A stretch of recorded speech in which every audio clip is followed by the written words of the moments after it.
Hey everyone, it's Nico, and in this video we're gonna wrap up my series of reviews for games from Guardian Games Studio, and the last game we've got here is Nathan and Luke Badasses at Law, which is an action platformer with a lot of precision platforming elements, and this game graphically and the way that it plays harkens back to some of the earlier Guardian Games Studio releases like Diabetor and Jab This, although I do think that this is the best game out of those three, so we're going to get into all of that, but I did want to show off what you would get if you pick up a physical copy. So naturally, you get a pretty nice box, you can see it here, some screenshots on the back, and it's a decent quality cardboard.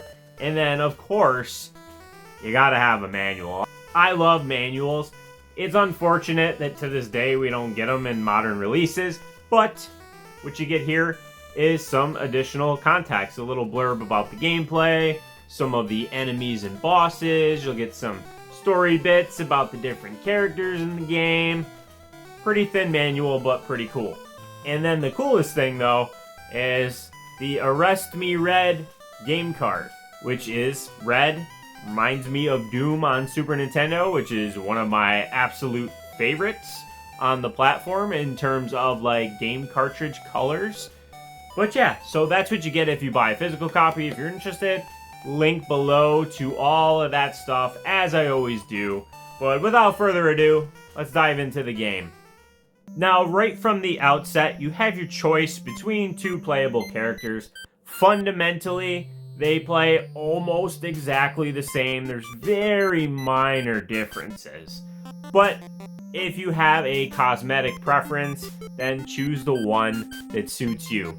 I went for the character with the beard because, as you saw in my video, I have a beard, so that felt more appropriate for me. So then you're going to be thrust right into the gameplay. You do have an attack where you're going to throw out like a projectile, and the whole premise of the game is meant to be comical, and it certainly is.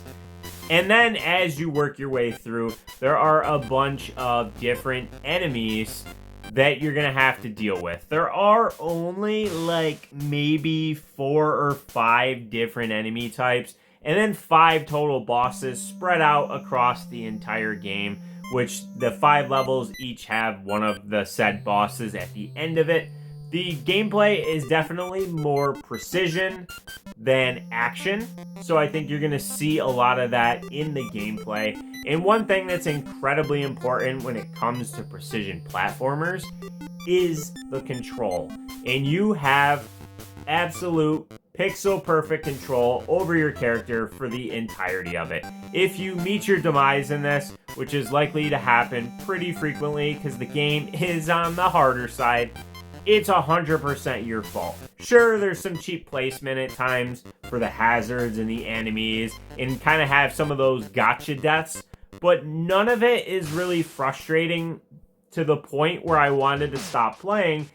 And simply put, that's because you have infinite lives. There's no game overs, there's no continues, you straight up have infinite lives. And each level is divided up into sections. So each section essentially serves as a checkpoint. So when you do die again and again and again, you're just gonna be thrusted right back into it. Now, if you die at the end of a section, it's pretty tricky. That could obviously be a little bit frustrating, but the fact that you can just continue almost from right where you left off means that it's very forgiving and accessible in that regard. Now, in terms of the level design, each level felt quite a bit different than the others.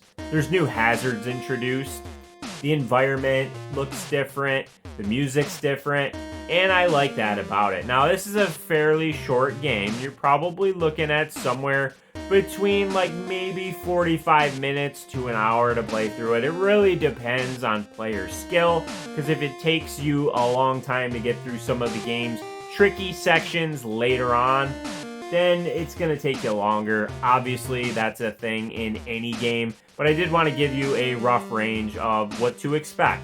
Now, there's no saving. There is no password system or anything like that, so if you're playing it on an emulator, use save states if you can't play through it in one sitting. I had no trouble with that.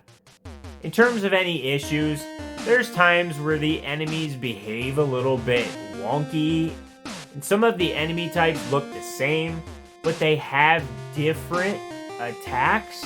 So I don't know why there wasn't some sort of a palette swap or color swap to differentiate the same enemy having two different types of attacks.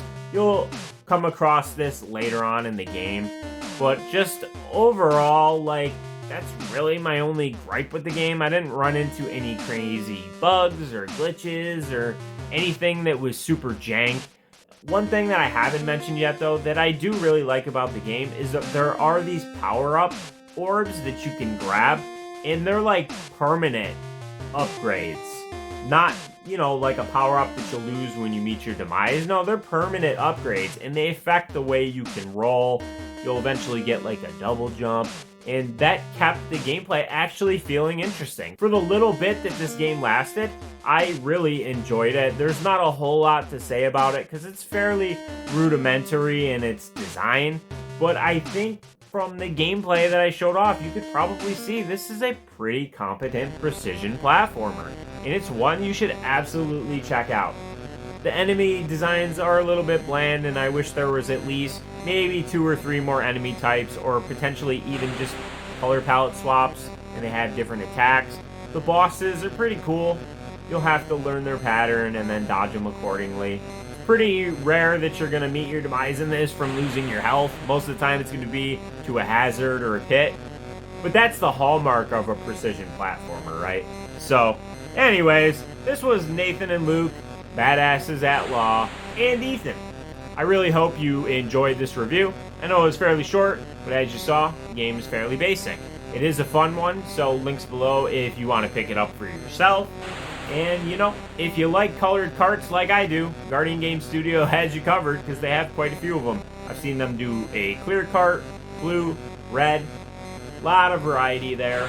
But that does wrap up this series of Guardian Game Studio reviews. And if you're interested in any of their other titles, I've reviewed all of them at this point.